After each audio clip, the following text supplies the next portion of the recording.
Assalamualaikum warahmatullahi wabarakatuh. Perkenalkan, nama saya Taufik Hidayat dengan NIM 2330811053. Prodi Administrasi Bisnis kelas 2B. Nah, di sini saya sendiri akan menjelaskan mengenai tema politik dan strategi mencapai tujuan negara. Nah, langsung saja ke PPT. Yang pertama di sini saya akan menjelaskan tentang pengertian politik. Yang pertama ini ada ilmu politik, merupakan cabang ilmu sosial yang mempelajari teori dan praktik pemerintahan, hak-hak dan tanggung jawab warga negara, serta proses pembuatan kebijakan dan hukum. Kemudian yang kedua, proses politik atau aktivitas, interaksi, dan institusi yang terkait dengan kekuasaan, pemerintahan, dan kebijakan publik. Ini mencakup pemilihan umum, pembentukan koalisi, dan proses legislasi. Kemudian yang ketiga, kekuasaan dan kepentingan, merupakan usaha untuk memperoleh, mempertahankan, dan menggunakan kekuasaan untuk mencapai tujuan tertentu dalam masyarakat, baik secara individu maupun kelompok. Kemudian distribusi sumber daya, merupakan cara mengalokasikan sumber daya yang terbatas seperti kekayaan, kesempatan, dan kekuasaan di antara berbagai kelompok dalam masyarakat. Yang terakhir, partisipasi publik, keterlibatan warga negara dalam proses politik, serta memberikan suara dalam pemilihan, berpartisipasi dalam demonstrasi, atau menjadi anggota partai politik. Kemudian langsung ke contoh strategi untuk mencapai tujuan negara, yang dimana pertama ini membangun infrastruktur yang meningkatkan aksesibilitas dan konektivitas untuk mendukung pertumbuhan ekonomi. Kemudian reformasi hukum, meningkatkan sistem hukum dan peraturan untuk menciptakan lingkungan yang adil dan aman. Dan investasi dalam pendidikan, mengembangkan sumber daya manusia yang berkualitas untuk meningkatkan daya saing global. Nah, ada tujuan negara yang paling penting.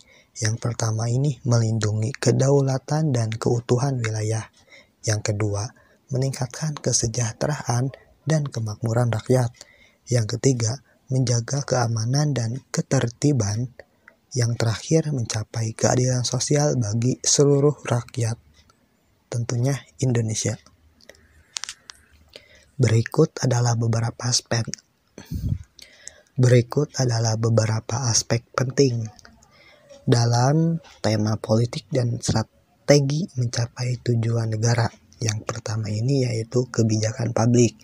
Nah, kebijakan publik di sini ada ekonomi, yang dimana kebijakan yang berfokus pada pertumbuhan ekonomi, pengelolaan sumber daya alam, dan peningkatan kesejahteraan masyarakat. Kemudian sosial, yang dimana kebijakan yang berkaitan dengan pendidikan, kesehatan, dan kesejahteraan sosial, serta pertahanan dan keamanan, yang dimana strategi untuk melindungi negara dari ancaman luar dan menjaga stabilitas internal. Nah, ini ada contoh kebijakan publik di berbagai bidang. Yang pertama, ekonomi seperti tadi, di mana dalam ekonomi ada kebijakan fiskal, pengaturan anggaran negara, pajak, dan pengeluaran pemerintah. Kemudian kebijakan moneter yang dimana pengendalian inflasi dan suku bunga melalui bank sentral. Yang ketiga, subsidi dan insentif, yang dimana bantuan untuk sektor-sektor tertentu seperti pertanian dan industri kreatif. Nah, yang kedua ini sosial, yang dimana terdapat kesehatan atau program vaksinasi massal, asuransi kesehatan, dan peningkatan fasilitas kesehatan. Kemudian pendidikan, pengembangan kurikulum, pelatihan guru, dan beasiswa bagi siswa berprestasi. Yang ketiga di sini ada lingkungan, yang dimana lingkungan seperti konservasi atau pelindungan hutan dan satwa liar, serta pembuatan taman nasional. Kemudian energi terbarukan, pembangunan pembangkit listrik, tenaga surya atau angin. Nah, kemudian juga ada pengelolaan sampah, program daur ulang dan pengurangan penggunaan plastik. Yang keempat, keamanan dan pertahanan.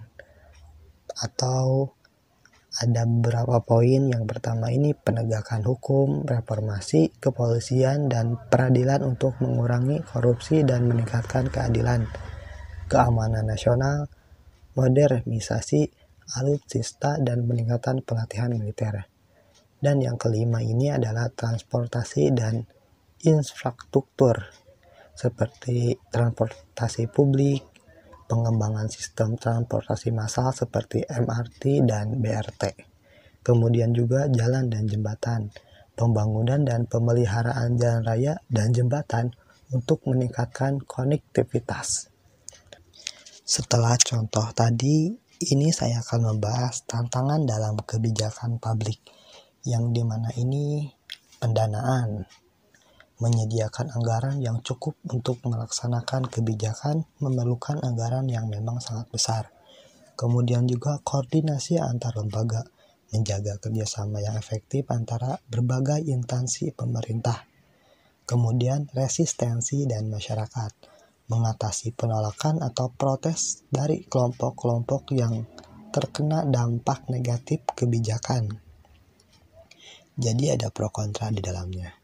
Kemudian juga evaluasi dan adaptasi, melakukan evaluasi berkala dan menyesuaikan kebijakan berdasarkan hasil yang diperoleh.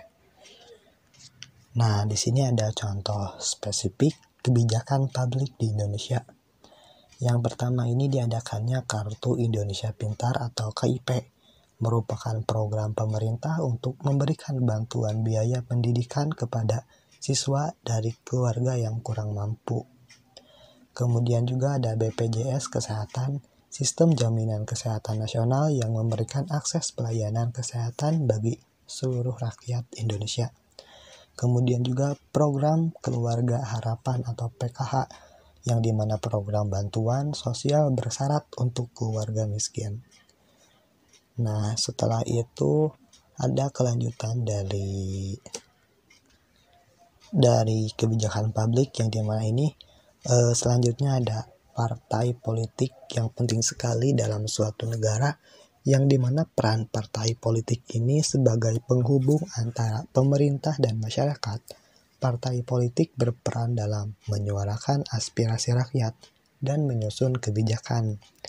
Kemudian koalisi dan aliansi, strategi untuk mencapai kekuatan politik yang cukup besar untuk memerintah atau pengaruh kebijakan yang tentunya untuk keberhasilan suatu negara. Yang ketiga ini ada sistem pemerintahan. Nah, sistem pemerintahan ini sangat penting untuk membangun suatu tujuan negara, yang dimana sistem pemerintahan ini memiliki sistem demokrasi, yang dimana sistem kekuasaan di tangan rakyat, baik langsung maupun melalui wakil yang dipilih. Kemudian otoritarianisme atau sistem di mana kekuasaan terpusat pada satu pihak atau kelompok tanpa kontrol demokratis. Nah, yang keempat ini diplomasi dan hubungan internasional atau bisa disebut kerjasama internasional, yang dimana membangun hubungan baik dengan negara lain untuk kepentingan ekonomi, keamanan, dan politik. Dan juga ada perjanjian dan aliansi atau menyusun perjanjian yang menguntungkan dan membentuk aliansi strategis. Nah, soalnya jika kita ingin mengembangkan suatu negara,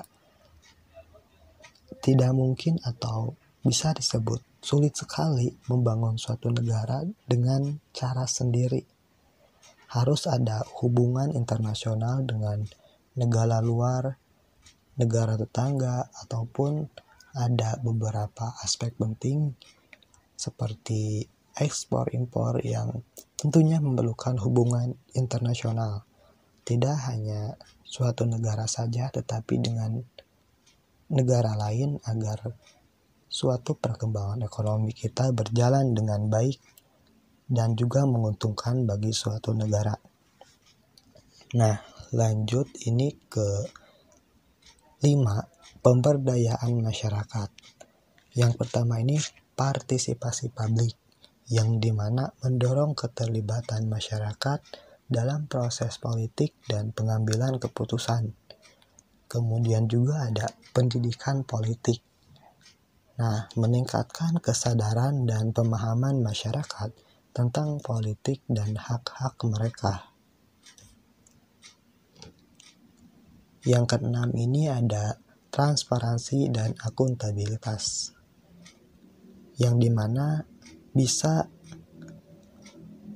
tidak adanya atau bisa disebut anti korupsi, mengimplementasikan kebijakan untuk mencegah dan menindak praktik korupsi.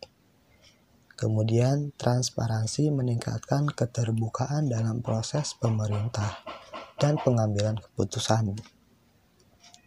Nah, dengan adanya transparansi ini, maka keterbukaan atau kejujuran atau pengambilan keputusan ini tentunya selalu diwaspadai atau dilihat secara gamblang atau langsung oleh masyarakat bagaimana keputusan dan kebijakan pemerintah tersebut diterapkan. Apakah sesuai dengan masyarakat kebutuhannya atau tidak. Dan dengan adanya transparansi dan akuntabilitas, maka tindak korupsi akan berkurang tentunya. Yang ketujuh ini ada inovasi dan teknologi. Nah, dengan digital governance bisa disebut seperti itu, yang dimana menggunakan teknologi untuk meningkatkan efisiensi dan transparansi pemerintahan. Kemudian inovasi sosial, yang dimana menerapkan solusi inovatif untuk masalah-masalah sosial yang kompleks. Nah, dengan dukungan digital, maka suatu tujuan suatu negara, masalah suatu negara akan dimudahkan dengan bantuannya teknologi. Apalagi zaman sekarang yang banyak sekali inovasi-inovasi baru dari teknologi untuk meningkatkan efisiensi pemerintahan dalam menjalankan pemerintahan dan tugasnya. Yang terakhir, yang ke-8, mengenai lingkungan dan pembangunan berkelanjutan.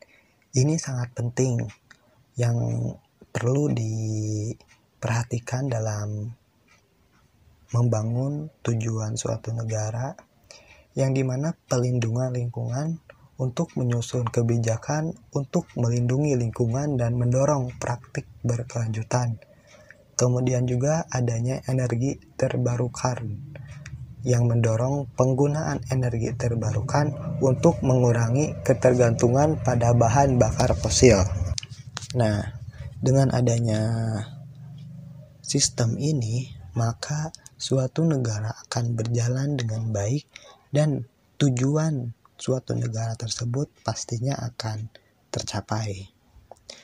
Banyak sekali hal-hal yang mungkin bisa menjadikan tujuan ataupun menjadi strategi untuk mencapai tujuan negara, yang dimana ini seperti dijelaskan tadi, ya membangun infrastruktur yang bagus sekali atau yang mungkin mendukung aksesibilitas dan konektivitas pertumbuhan ekonomi.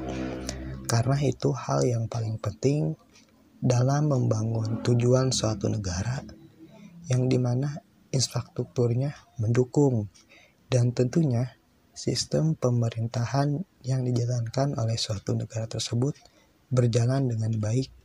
Dan saya berharap agar sistem pemerintahan dan pelaku pemerintah di Indonesia ini bisa menjalankan tugasnya dengan baik, dan tentunya tidak adanya praktik korupsi yang sangat sekali merugikan suatu negara dan bisa merusak keekonomian suatu negara dengan adanya praktik korupsi ini. Mungkin itu saja yang dapat saya sampaikan dalam video kali ini. Mohon maaf bila ada kesalahan. Semoga apa yang saya sampaikan ini bermanfaat untuk kita semua. Tentunya menjadi pembelajaran bagi kita semua agar lebih tanggung jawab dan lebih memperhatikan negara kita ini, Indonesia, agar kedepannya lebih baik lagi dan bisa membangun perekonomian negara Indonesia ini lebih baik di tangan kita sendiri.